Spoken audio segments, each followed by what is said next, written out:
shit! I wish I was 50 years younger and I'd kick your ass.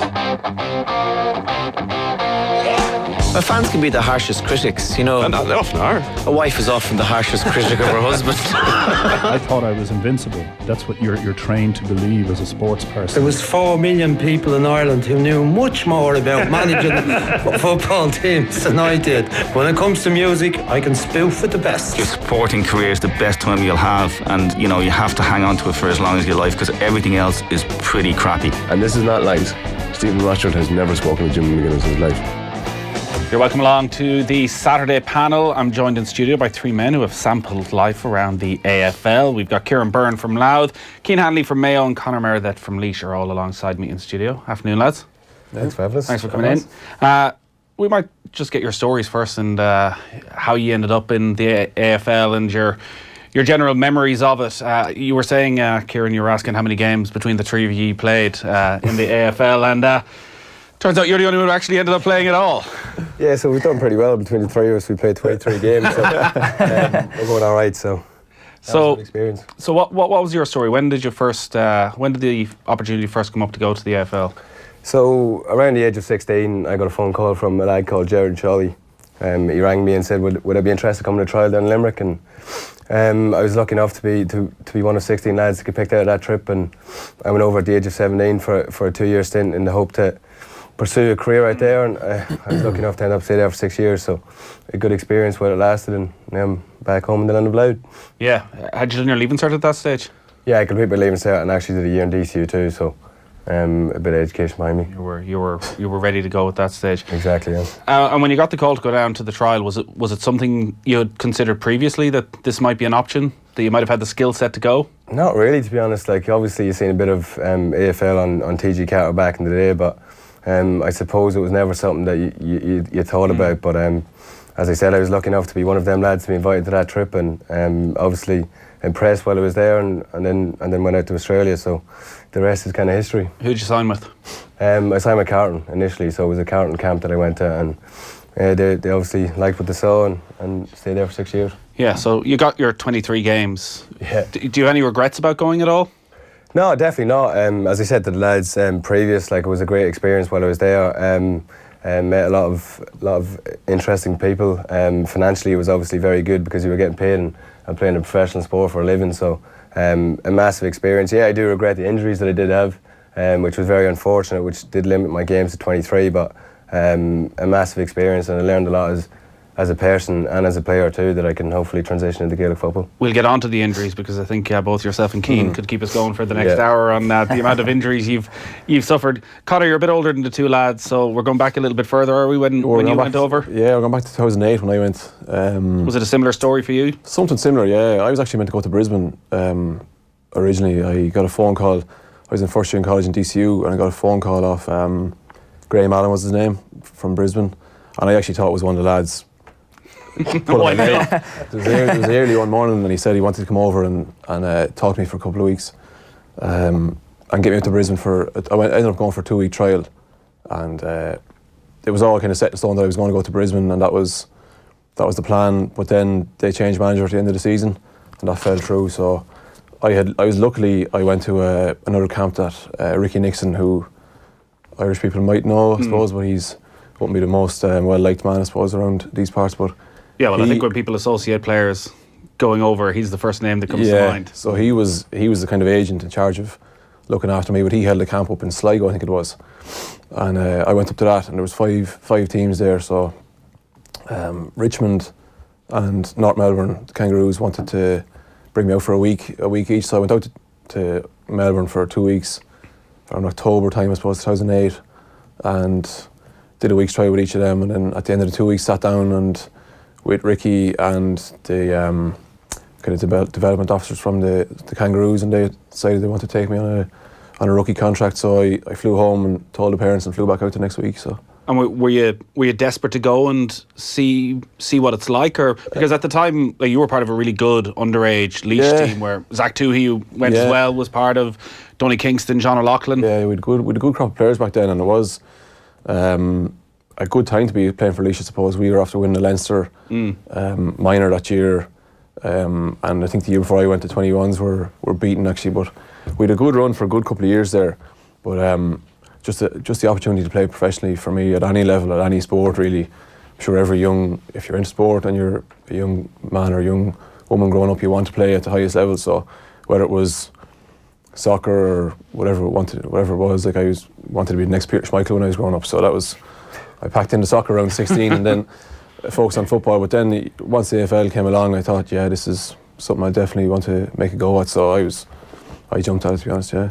And how come you never ended up playing first team AFL? That's a tough question. It is a tough question. Yeah, like I think about it often enough, like more than you'd probably imagine, I'd say. But you do get, because you see the likes of Zach and boys like that who are doing so well, and Pierce, and you know, it's a tough one. I can never really put my finger on it. I suppose in hindsight, you think back and it's like, oh, maybe I could have done this or maybe I could have done that, and it's hard to put your finger on. But at the end of the day, it just didn't have the talent, didn't have the. There is structures and stuff that are difficult to get used to and get your head around. What sort of stuff? Probably the most difficult thing was just the fact that there's game plans, set game plans pretty much for every play, every stoppage. There's a different setup around the stoppage for whether you're a defender, whether you're a midfielder or forward. Different structures like that I suppose as a bit of a greenhorn going over there, really, you have no clue of what's expected, but you stick your head down, you dive into it as quick as you can, and but then at the end of the day, we were my final season there, the second year, we were probably about 4 games away from finishing the season, and we couldn't make the 8th, so the finals for us were finished, and there was kind of 5 or 6 of us thought they might just give us a game maybe to see how we fare out at senior level, whether they think there's enough potential there to keep us for another year. But we didn't. Me and a couple of other fellas didn't get that chance in the end. And we just sat down at the end of the year and just said that the main reason pretty much that it wasn't close enough to get in a senior game to sign another contract. So that was, which is fair enough, you know. That's you accept that and you move on. Well, that's professional sport, I that's guess. it. And it's funny when you're talking about that. If we would do panels like this every so often with soccer players who go over at similar age to England, and there's almost a lesser expectation on them because we fully understand that going to England, the fallout rate is so huge. I guess with the AFL, it's because so many of the players that go over are such talented underage Gaelic footballers. We sort of feel they're bringing you over because you're almost ready for the first team within 2 or 3 years. Is it a bit more random than that in terms of they know they can bring you over and there's still probably not even a 50-50 chance that you're going to make it? Yeah, well, I think you obviously have the natural talent, obviously, and that's what they see. That's the initial thing they see, and maybe the potential that you could have as an athlete, more so than an AFL player or whatever. But what would the fallout of a entire group, of an entire panel of, say, 18, 19, 20-year-olds that are going in a club, how many of them will go on and play first team? I'm not sure the stats, but like for example, you have a 46-man squad and you're turning over 6 or 7 players per year between retirements, lads getting delisted, whatever else. So, and that's because they have a draft system over there where they have to draft 5 or 6 new players every year. So there's probably, I don't know what the percentage is of lads making it to the AFL, but I know in my year that it was drafted, there was 6 of us drafted in between rookies and first team picks, and I think 4 or 5 maybe went on to play senior level, and probably maybe 1 or 2 of them are still playing at that level. But there's a good drop off, you know. Yeah. And like you said, it's at the end of the day, it's a professional sport. It's a business, so it's cutthroat. And if you're not up to, like any business, if you're not performing to the ability that people think you can, you're gone. And they'll get somebody else in who can do it. So. What was your story, Cian? Obviously, Pierce was there and is still over in Australia at the moment and making a success of it. Was it a case that they looked at his skill set and saw you and it was very similar and thought, yeah, it was similar enough, yeah. So he moved away when I was 11 years old. So for me, growing up, I wanted to play for Mayo and then wanted to follow in his footsteps. So with me, I got a call from Brisbane saying they were interested in me in coming over for a trial. What age were you? I was 18. So I was obviously with our championship.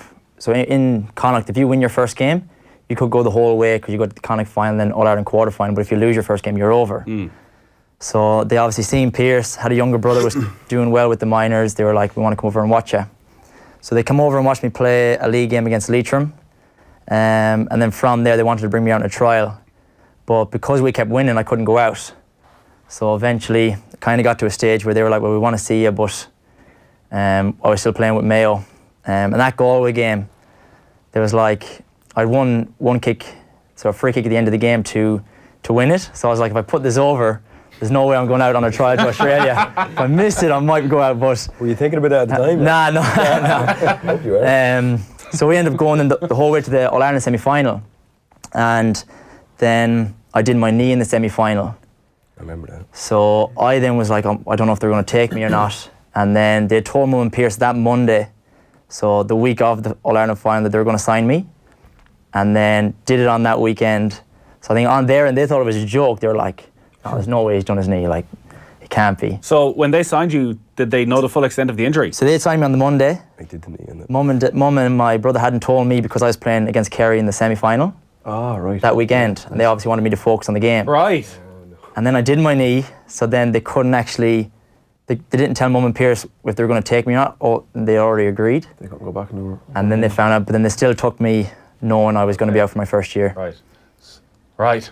Yeah. Well, at least you got to go still. Yeah, so that was it. So I guess, did you hear that, the day after you picked up the injury, that you were still going to get... No, so it was a couple of weeks later. There was a lot of stress. Yeah, I got an email and they're like, oh, a local newspaper found out we're going to take you. And I was like, I called Mum and I was like, I've just got told over the lines they're going to pick me up. And she was like, oh, no way, that's great. So we had no idea. So it got leaked to a paper and then that's how I got out. Yeah. And how long did you spend over there? So I was over there 3.5 years and then moved home this month last year. And did you find it a worthwhile experience? Yeah, I loved it, yeah. Yeah, obviously we were speaking about injuries. I had a lot of injuries over there. And then... so did you initially go over with that injury that was keeping you out for the year? Yeah. That must have been quite difficult. Yes, I knew going over I was going to be in rehab for the full first year. Right. And I was like, well, I kind of looked at it on the positive side. I was like, gives me time to work on my skills, learn the game plan, get to know the boys, and then there's no pressure of performing bad and etc. So I thought it was good. But then the issue, as I started to come back from my knee, my groin started to play up. So yeah, my groins were, so with the minors we used to train very hard, probably got overtrained looking back at it now. And then coming back from my knee led into double groin surgery. So then as I came back, I thought I was integrating back into the group, had my 2 groins operated on. Was coming back from that then, and then it was bone related stuff. So all the stuff that I had done when I was 17, 18 had affected me then going on for my next 2 years. So the first 2 years I hadn't even trained with the main group. Wow. And been that far away from home. Yeah. Like, it must have been hard to see, that's your the spirits thing. up. I went over and I was like, I'm getting paid, I'm in the gym, I'm in the sun, I was loving it. But it's not until guys come in for a week or two and they're like, oh, rehab's so tough, rehab's so hard. And you're like, I've been here a year, like, I know what you mean. Yeah. But, I mean, I went over, met Pierce, so got back and lived with Pierce my first year, made some good friends, so I loved the first 2 years, regardless of the injuries I had. It would have been massive having Pierce there, obviously, which is like big addition. Yeah. Brought up in a professional sport, like that would have been surreal, especially for your parents too. Well, yeah. Well, see, that's because like when he moved away, I was only 11, so I was still getting to know him moving over. Do you know? Yeah. So obviously he used to come home every now and again. Yeah. So your older brother, like your hero, was gone from when you were a pretty young age. Yeah. So this person that I've looked up to, I was now getting to learn about him and get to know him again. So. And was it tough to come back? It was, yeah. So even up until the final week, I think I'd made a decision in my head and my heart. I was like, I'm coming home, and I felt good about it. But even trying to tell the club and tell people there, I struggled. I had such good connections, good friends. Did they want you to stay? They tried to convince me to stay. Yeah. So they were happy for me to come home for a month or two, just to come home and see the family. Because in my 3rd year, we lost our younger brother to cancer, and that that kind of changed a lot of things for me. Yeah, I'm sure it did. Like, that must have been incredibly tough, being that far away for both yourself and Pierce. Yeah. And for your parents to have you that far away. Yeah. So I think, the first 2 years we were injured, then had a pre-season, joined the main group, like, the boys were getting around me, new coach, like, it was exciting. Then we got the news on the Monday, I think Pierce was told that we need to fly home. And that weekend was my first ever AFL game. So Pierce has now had to deal with this all week. They didn't tell, I was the only one not to know. Yeah. Because they wanted me to play my game. They were like, you've worked 3 years for this. So then we played it, then Pierce played after, and then we told us, and the two of us were just... Devastated. Yeah, it was one of the biggest days to date, yeah. What was your brother's name? Tommy. And when was that? That was 2 years ago. And was that the decision made for you then, that you were going to come home at the first possible opportunity? Yes, I think it took a while. So I went back. So we put in all this hard work for pre-season. So we went back to Australia after maybe 2 weeks after the funeral. And then we played the game, had a good year, won the NEAFL. We were just talking about it there. Yeah. We went on to win the NEAFL. What's that? So that's like the twos competition in Queensland. So The Regional Reserve League. kind of, yeah. So Brisbane Lions have 48 guys in the list, A team and B team. I was on the B team, and we won like our competition. So I won that, and went back pre-season, and then started to make, so I had a few good games, a few not so good games. Went back, was training well, going really well, and then over Christmas I stayed there. And that's when I had a lot of time by myself, started to think, all these injuries started to catch up with me, Tommy. Then I thought about coming back to college, being closer to mum and dad. Then over Christmas is when I kind of made my mind up. Was Mayo a factor in that? Was playing for Mayo a factor? Because I remember this time last year when you came home, it was, one of them is back at long last. Yeah, it was. Mayo was always kind of... Had you spoken to Stephen Rochford at the time? I had talked to him, yeah. But it was more so, I think I'd made the decision myself that I was going to come home. And then I was kind of saying, I'm coming home, and then exploring Mayo. But it was more so I wanted to be home closer to the family anyway and get back into college and whatnot. How difficult is it coming back to an inter-county setup? And I guess there's an expectation that you left as a 16, 17-year-old, you've had a period of time as a professional athlete, and everyone expects you to return almost as the professional athlete to the setup, that as good as you were when you left, you're going to be even better now and you're going to fit straight back in. Was it as easy as that?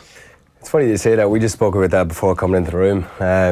It's definitely not easy. In my opinion, AFL and Gaelic is nearly a completely different sport. It was even hard for me coming back into club football, never mind coming back into a county system. So my first club game back was a championship semi-final against Manic Rangers. So my club, St Mark's, we won the intermediate this year. So I came on for 5 minutes and I probably should have got sent off about 6 times. I tackled a few lads when I shouldn't have. So, but after a couple of games I was kind of getting into the swing of things, and before I got injured in the championship final. But no, it's definitely it's a massive change. Not just coming back into a Gaelic system, but lifestyle in general. It's a completely different lifestyle. So, but one that I know it's been the right decision. I've been home 6 months now, and I've settled back into lifestyle in the Dog. So I'm really enjoying it so far. How'd you find it, Conor? Yeah, difficult, I think, because there is an expectancy of people. People have this perception that, you know, you're a good, talented young footballer when you left, and you're coming back after being a professional athlete, and you should automatically go straight back to Laois, you know, and play with Laois and try and bring something from the professional side back to Laois and give back that way, I suppose. But for me, I had no real interest in playing football when I came home at the start. Why? I don't know. I think I just I can't really put my finger on it. I don't like. Even with DCU, I went back to play with DCU, and I don't even now. I don't follow football a whole lot, to be honest. I don't watch a lot of football, but that's just me personally. I'd rather watch NFL or NBA or something, you know. But I had no desire to play. I was kind of trying to settle back into college. I went back to college and went back to DCU to do a business degree, and I was kind of trying to focus on studies more so than like Sigerson or travelling up and down to Laois. And it's a savage commitment, and even now the commitment that the two boys are given now is phenomenal. Like, I'm obviously not playing with Laois this year and haven't for the last couple of years, and that's just my own personal preference. It's a commitment that I don't want to give. There's times, you know, I would think, geez, I'd love to be running around like last year in Leinster final in Croke Park. Yeah, you'd love to, but it's the 8-9 months to get there is something that I wouldn't be willing to give up here, because you only realise, like, you're living not a serious life, but the life you can live outside of kind of a county setup or whatever. That's just my own opinion, but yeah. Well, I guess you're in a good position to be able to compare and contrast as well the commitment levels that are required between having been full-time professionals to now being amateurs, but still being expected to act like professionals. You're quite new to this then, and you're going in with a county that are contending for All-Ireland titles with expectation, with spending, I think, what the county board spend over £1 million a year on the senior football team. How has it compared? Like, are you run off your feet constantly? what's the big difference in terms of being an amateur and being a professional, aside from, I suppose, going to college or going to work all day? Well, that's it. You nailed it on the head there. Yeah. I mean, over there you have the time to put the work into everything. So for us Irish guys going over there, you do what you have to do, and then on your downtime you're working on your skills. You have your time to plan your meals, so you're revolving everything around your sport. Whereas I've come home and I was telling the boys, like, I'm still a year. I'm still kind of struggling and adapting to life back here. So trying to get myself in the perfect condition to compete and play with Mayo while balancing work, while thinking about college, while looking just at life things in general, having a social life. Because in Australia, they get a good on-field and off-field balance. So the big thing is growing like guys as players, but also as individuals. So it's like Ciaran Byrne, the whatever, rather than Ciaran Byrne, the footballer. Whereas here, it's been tough. And how did they do that over there? What are they doing to make you a more rounded individual? Well, I mean, they have guys hired to look after your well-being. So they have welfare officers. They have a whole department around there. So if you need help with anything, any time of the day, they're there. The coaches then, if you need them anytime, they're there. Whereas here, I feel the coaches, they're still trying. Obviously, they're not going to answer you, but they also have jobs. They also have lives outside of Mayo that they're trying to balance at the same time. So, how did you find the expectation around your return? Because look, there's an absolute lunacy around Mayo and the amount of attention that is on Mayo, and you come back and you're seen as maybe the final piece of the jigsaw. Yeah, I mean, again with that, so my body, so I know my body probably better than anyone.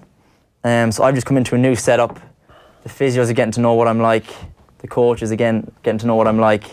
So over there, with my knees and groins, I was well managed. So I wasn't doing every training session. So it was me and Luke Hodge, one of the legends of the game, like an all-star. And then Harris Andrews. So the three of us on Tuesday didn't train. So we used to go and do stationary skills, go for a swim, go for a bike, because physically our knees weren't able to do it. Then Thursday we trained, Saturday we played a game. So I'm now coming back saying, guys, you know what, my body, I actually can't train 3 times a week. And they're like, well, if you can't train, how can we pick you? And I'm like, well, if I train, I'm not going to be in a position to play. Do you know what I mean? So it's been tough with that. And again, I just had surgery just in November gone. So I'm hoping all that knee stuff will be gone once I get over this, and I might get a good crack at it. But and it is, like, I'm surprised to hear that in a way, that there isn't that level of understanding for injured players. That, like, how many days a week could you train right now? When you came back, and say when you're fit and when I came back, well, it wasn't that I didn't want to train. I was like, I'm happy to go off and say go for a swim, go for a bike. But I understand where they're coming from. They're like, this guy's coming in demanding he's doing this and this, and he still expects to play. That's not really how it works, you know. But then there was no way of, I suppose, kind of managing that as well, because other guys are like, well, how come I can't do that? Do you know? So I don't know. It's just I suppose the model they have over there is getting guys on the park, whereas I don't know. Yeah, I guess as well, it's because the way an inter-county system works, you probably train Tuesday, Thursday, where there you're training every day, and if you miss one day, you can make it up the next day, whereas there's only a certain amount of sessions. And then I guess you've got your club as well, where you come back to Ballahadrina and this massive expectation. They want to see you as well. Yeah. I mean, trying to balance it all. I remember I was over and the 2 Donegal boys came over to me, Owen Ban and Jason McGee, and they were telling me about their week. So we were sitting by the pool, the sun's out, and the 2 boys are like, oh, we were driving this place Monday, had a game Tuesday, training Wednesday, we had to drive an hour, college football then on Thursday. I was thinking, oh my God, how do you boys do it? They're like trying to say how they plan their meals on the weekends to get ready for the week, on top of trying to pass college, on top of trying to get some money to get through. I was like, I don't know how you do it. And then at the time, they were like looking at me, like working, and then had so much downtime. Like, that's what people probably don't realize, is the downtime you have over there. Because you can only work out for 2 hours a day. Yeah. And once you've done that, you're not going to you're not going to overdo it. Well, I remember Stephen Hunt wrote an article about 2 or 3 years ago where I don't want to say he was criticising inter-county footballers, but he got a lot of stick about it anyways from inter-county footballers, where he was pointing out exactly that one of the biggest difficulties with being a professional athlete is almost dealing with the boredom of you can't do anything for 4 or 5 hours a day. That on a Friday before a game, he would literally sit on the couch and do nothing to rest his body. And that was his job. That was his job. And as you say, those days are gone, I'd imagine. Well, that's now you're trying to work and then get to training. And again, it's not like in Brisbane, you're only 50 minutes away from the park. Whereas here in Mayo, if you've guys in Dublin, we're travelling, you got to take travel into consideration, training, and then because you only have 2 nights a week, you're trying to fit everything into 2 nights a week. It's a big commitment. The way you're talking there, then they like to have you as a well-rounded person over in the AFL. So like you left DCU to go over there. Yep. Are they putting players through college? Are they making sure that when you finish your career, you have an interest and a background, a qualification, and something else? Yeah, they definitely do. I suppose, as Cian said, I think your first year you're mainly focusing on just learning the new game and getting the structures down pat. So, but once you finish your first year, then they're always on to you about doing stuff outside of football. So after my first year, I started studying a business course out in Melbourne, which I didn't really enjoy, but I kind of had to do it because I was nearly forced upon it. But they definitely encourage you doing stuff outside of AFL, which is definitely important because I think the average AFL career is only like 4 years. So I know we were there for a couple of years. You have to come home to something. So, but yeah, they definitely encourage you to do something outside of AFL, which is definitely important. Like. Did you find that as well, Conor? Yeah. That at least, even though you never got that AFL appearance, in the end you came back and you thought, you know what, I've grown as an individual. Definitely, yeah, because you're going over it. I was just gone 19 when I went, and you're coming back like you've grown up pretty much over there in the 3 or 4 years that you're there. You come back very independent, kind of very mature, I suppose, in your outlook and stuff. You have a completely different outlook, so not completely different, but to your average person, kind of that's at home and hasn't, gone to Australia and lived on the other side of the world for 3 or 4 years, pretty much not on your own, but you are, in a sense. There's no family or real good friends over there that you develop them friendships as well. But the same as Ciaran, we at North Melbourne, they give you the first year just to settle in and to get your bearings and try and get your head around the football side of things. And then I was the same. I went to university in Melbourne as well and did a business a semester there, but which I thought was going to be able to transfer back to DCU, but it wasn't. So it was all for nothing really. Was homesickness an issue? Oh, 100% it was.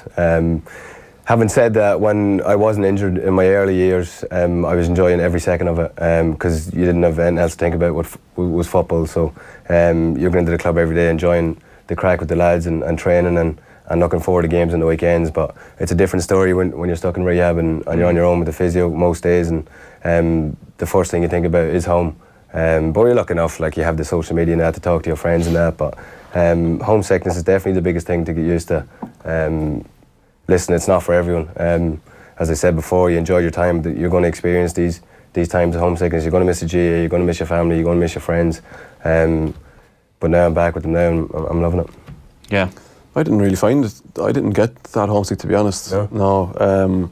Which people are fascinated by because you're on your own the other side of the world. But see, some clubs, I'm not sure what you did at Carlton or Brisbane, but you obviously lived at Pierce, which was brilliant, like living with your brother. But some clubs, when they get people over, they put you into kind of a family home, so they look after you. Whereas I had the chance to live with other players that were only after getting drafted as well. So I was probably lucky that way. I was with lads similar age in a similar situation, and you kind of bounce off each other. So I found it. I felt like my mother used to ring me nearly every day over there, and I said, "Ma, you need to stop ringing me like this." Filling in and everything that's happening at home. Exactly. And that's the thing, because you're talking about stuff which involves family and friends at home, and not that you want to block it out, obviously, but if you're constantly being reminded about that kind of stuff, it doesn't sit, like, bode you well for what you're trying to achieve over there. Like. You probably had a mix of both, did you, Cian, considering you were living with Pierce, but then there was so much going on at home. Yeah, so again, like Ciaran, I was in rehab, but I didn't really have too much homesick in my first couple of years. It was only when something big would happen back home, and then you think, like, say Tommy passing away, we lost a teammate from our Mayo minor team through a car crash, things like that. So like coming home for the funerals and stuff, it kind of make you miss not being around the boys, being around your family and friends. But up until my final year, and then after, I kind of weighed everything up. So I really had time to think about it and like where I want to go with my life and stuff. That's when it kind of hit me. What was the attitude around Ballahadreen when you said you were going, and around Mayo, when you're part of this great Mayo minor side? There's high expectations for you. They've already seen Pierce go. Was everybody very supportive of you leaving? Yeah, I think so. I don't think people were too surprised, because obviously Pierce being there, and I think they kind of half knew that I wanted to do that. I just wasn't sure if I was going to get the opportunity or not. Because back when he got picked up, they used to do Ireland v Australia under 17. So then they stopped that in 2006. To stop this happening. Yeah, to stop it happening, yeah. So he had done it, and I was like, well, I want to follow in his footsteps, so I got to get good with the round ball before I can go start practicing the oval ball. So I was making sure I was good at Gaelic to hopefully follow in his footsteps. But no, they were all supportive and they were happy for me, yeah. Did you find that everyone was quite supportive? Oh, definitely, yeah. You're going to pursue professional sport, and any young kid's not going to turn that opportunity down. Pity it's 24 hours away. Yeah, I would always assume that as well. I guess it came up quite recently with David Clifford when there was a little bit of speculation and people in Kerry were getting a little bit frustrated, and there was people saying, like, what's the point in coaching kids at underage level if they're just going to go and turn their back in their county? I would assume most people would look in a town anywhere in a county and take great pride in Pierce Hanley or any V3 lads, or even Ty Kennelly going over and doing what he did. Yeah, I think it's a bit different when you're from a bigger county. It's harder for the likes of Ciaran Kenny, David Clifford, for say, to leave Kerry, to leave Dublin, because they're going to be in contention for All Irons every year. Whereas I feel like it is a bit easier for the people for the likes of Louth, from Laois. We're not going to be competing for these competitions every year, so it definitely is easier for us to leave them things behind, but it's definitely harder for the likes of Clifford now to go and pursue stuff like that. Now they're flying now, though. So yeah, I know, yeah. That's since you came back, is it? Back in training, everyone felt good about life. No, yeah. Now we're top of Division 3, so big game tonight against Carlow. Hopefully we can get over the line. For anybody who's listening in who's maybe thinking about this, who's 17, 18, or their parents who are wondering whether they should let their kids go, would you advise them to take the opportunity? I know, I definitely would. I definitely would, yeah. 100%. I actually had a guy ring me not so long ago asking me about my kind of experience over there as well, and what it was like over there, and whether kind of he should go or not. Now I think he had his mind made up on it, but I would definitely recommend. It's a once in a lifetime opportunity to go and play professional sport. Something that you love doing. You're training every day. You're working out. Like, you're making great friendships, and it's great. You're making great. It's great networking opportunity over there, because if you do stay over there, the likes of say Zach and Pearson, boys that are over there like that have made a career for themselves.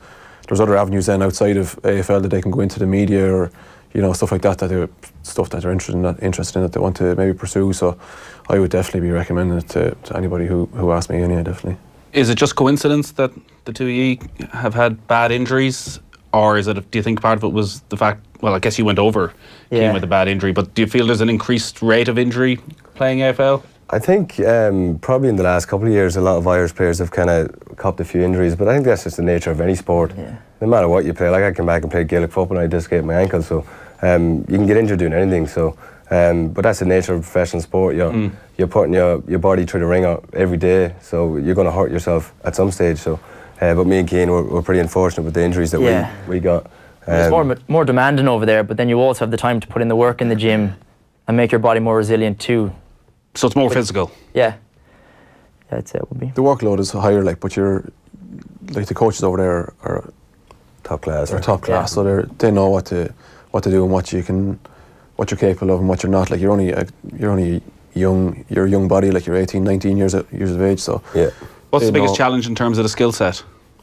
Is it just getting used to the oval ball? Simple as that. The ball itself. The oval ball probably is the biggest one. Yeah.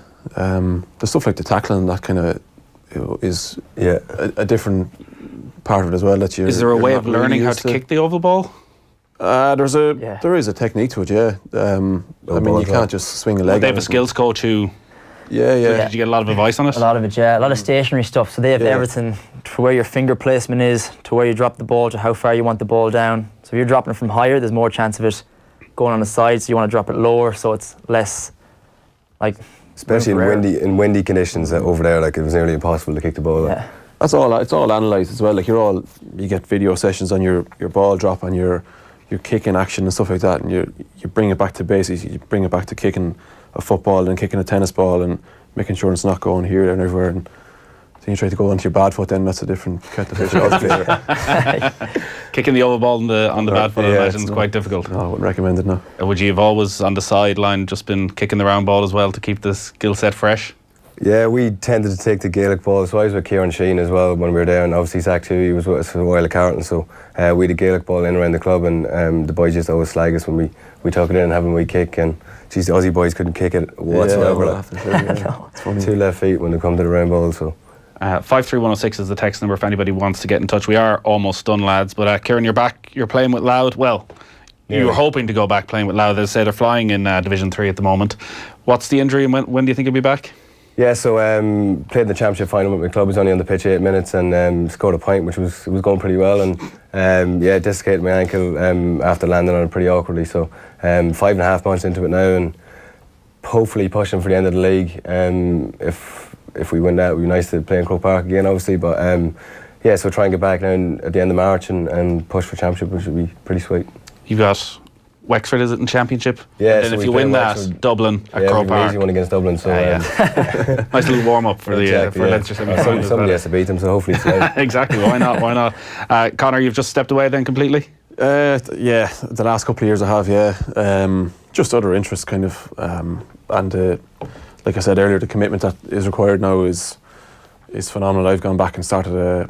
I finished a business degree, but I was doing an apprenticeship as an electrician, so I'm working long hours and stuff, so trying to sneak off and work to get out to train and stuff like that is just I kind of rather focus on the club, to be honest, at the moment. And we're going well at the club, so we got to our first county final last year in a good few years, and we're beaten by Portlaoise, so hopefully we'll give it a good crack again this year. So. And Cian, when can we expect to see you back? Soon, hopefully. Yeah, so I was away for a few weeks doing some rehab on my knees.